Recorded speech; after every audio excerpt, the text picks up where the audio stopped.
ये तो तेरी नजरों का कसूर है। कौन कहता माता रानी दूर है, ये तो तेरी नजरों का कसूर है। कौन कहता माता रानी दूर है, ये तो तेरी नजरों का कसूर है। कौन कहता माता रानी दूर है, ये तो तेरी नजरों का कसूर है। ये तो तेरी नजरों का कसूर है हो, ये तो तेरी नजरों का कसूर है। ये तो तेरी नजरों का कसूर है। ये तो तेरी नजरों का कसूर है। ओ कौन कहता माता रानी दूर है, ये तो तेरी नजरों का कसूर है। कौन कहता माता रानी दूर है, ये तो तेरी नजरों का कसूर है। ये तो तेरी नजरों का कसूर है। ताली बजा के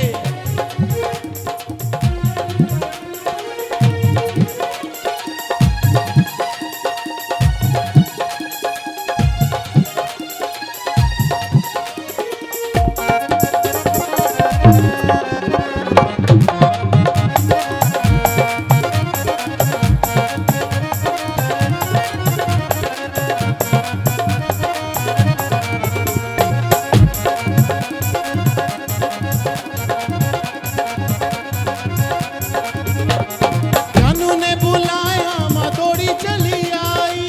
ने बुलाया मैं दौड़ी चली आई। जानू ने बुलाया माँ दौड़ी चली आई। ने बुलाया मैं दौड़ी चली आई। जानू की भक्ति मशहूर है, बाकी तेरी नजरों का कसूर है। कौन कहता माता रानी दूर है, ये तो तेरी नजरों का कसूर है। वो कौन कहता माता रानी दूर है, ये तो तेरी नजरों का कसूर है। कौन कहता माता रानी दूर है, वो दूर नहीं होती। तेरी नजरों का कसूर जब भाव से बुलाते हैं तो भाव के आंसू आते हैं। वो आंसू नहीं होते, वो भगवती ही होती है। जब भजन से उठकर जाने का मन ना करे और आनंद आने लगे तो भगवती कोई रूप लेकर नहीं आती, वो आनंद ही भगवती है। जो मानते हैं हाथ खड़े करें। कौन कहता माता रानी दूर है, बाकी तेरी नजरों का कसूर है। कौन कहता माता रानी दूर है, बाकी तेरी नजरों का कसूर है।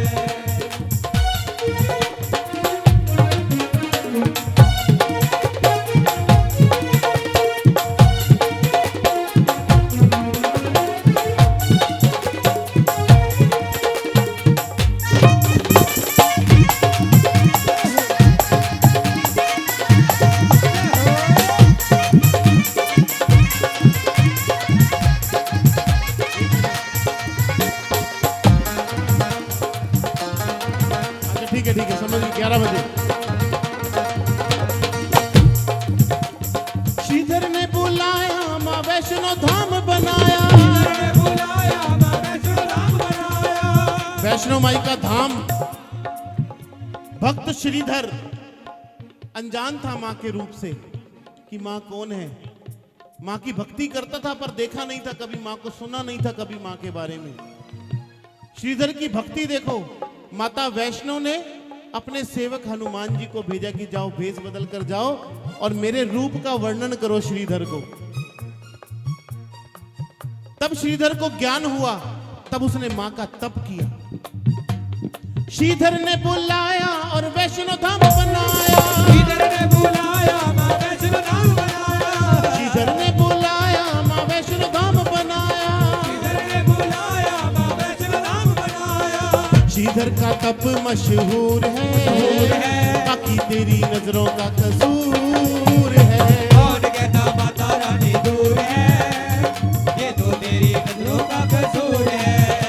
वो कौन कहता माता रानी दूर है, ये तो तेरी नजरों का कसूर है। कौन कहता माता रानी दूर है, ये तो तेरी नजरों का कसूर है। एक भगत हुए गंगू भगत। कौन कौन जानता है गंगू भगत के बारे में? किसी को पता है? भगत गंगू नहीं पता? जरा हाथ खड़े करो फिर नहीं पता तो। एक गंगू भगत थे। वो व्यापार करने गए और पीछे से उनकी पत्नी और पुत्र मां के दर्शन को चले गए। ये उन दिनों की बात है जब माता वैष्णवी साक्षात गुफा में से बाहर आके भक्तों को सत्संग सुनाती थी। साक्षात ऐसे व्यासपीठ पर बैठकर प्रवचन करती थी, तो लोग दर्शन को जाते थे। तो गंगू की पत्नी और पुत्र चढ़ाई चढ़े और खाई में गिर गए और उनकी मृत्यु हो गई। तो गंगू को अश्रद्धा हो गई, उसकी श्रद्धा भाग गई, किसी तांत्रिक के वश में पड़ गया। उस तांत्रिक ने कहा कि तुम जाओ चढ़ाई चढ़ के और वैष्णवी को खंजर घोंप देना। गंगू अपने दोशाले में खंजर छुपाकर ले गया। माता वैष्णवी बाहर आई, पत्थर पर बैठ गई जहां पर वो बैठकर प्रवचन करती थी, शिला पर। सबसे पहले गंगू को बुलाया कि इधर आ बेटा। गंगू ने सोचा कि मौका है, इसने मेरी पत्नी को और पुत्र को नहीं बचाया ना, तो मैं इसको भी नहीं छोड़ूंगा आज। शक्ति से लड़ने चल पड़ा। मां वैष्णवी को जैसे ही खंजर मारा, वो खंजर कमल का पुष्प बनकर माई के चरणों में गिर गया। जयकारा शेरा वाली दा। बोल साचे दरबार की जय। गंगू कांपने लगा कि अब तो मैं भी गया, पर मां ने गंगू को दोनों हाथों से उठाया और अपने हृदय से लगाया कि बेटा तू भटक गया है, आज तू यहाँ पर आ गया है ना, तुझे सही रास्ता मिल गया है, अब भटकना मत। इतनी दयालु है, इतनी कृपालु है मेरी माँ, जिसने गंगू जैसे पर कृपा कर दी। वो कभी किसी का अमंगल नहीं चाहती। इसलिए कोई कहे ना कि आपने जगराता बोल रखा है इसलिए दुख आ रहे हैं, नहीं, जगराता बोलने से दुख कभी नहीं आते। वो अमंगल करती ही नहीं है, उसका नाम मंगलकारी शक्ति है। वो कभी किसी का अमंगल नहीं करती, वो सदा मंगल ही मंगल करती है। वो कभी नाराज नहीं होती, ये भी याद रखना। अगर वो नाराज हो जाए ना तो आंसू नहीं आएंगे, खून निकलेगा, खून आंखों में से। इसलिए वो कभी नाराज नहीं होती है, भगवान कभी नाराज नहीं होते हैं।